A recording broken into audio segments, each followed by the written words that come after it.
Okay guys, gamit natin ang kanilang patukaan ay ang ating lagayan ng tubig. Kailangan nililinis to guys para malinis din ang kanilang iniinom. Parang tao rin guys. Mas mahal pa talaga ang mga ginagawa ng sa manok kaysa sa tao minsan, di ba guys?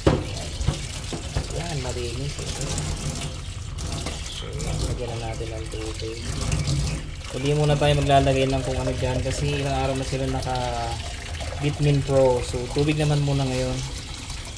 Sobrang init kasi ngayon kaya guys kailangan natin laging meron sila pang hydrate natin sa ating mga sisiw.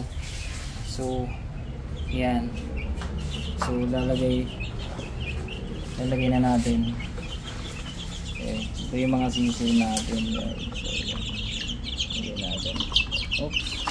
Uy, tabi dyan, madaganan ka. Okay, so yan, hindi natin dito sa libo. So okay, tubig lang yan guys.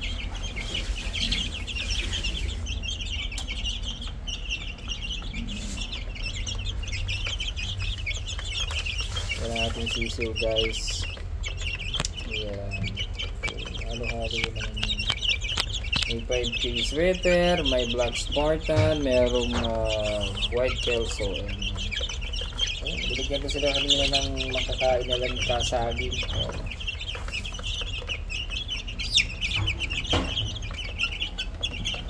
Okay guys. So yan.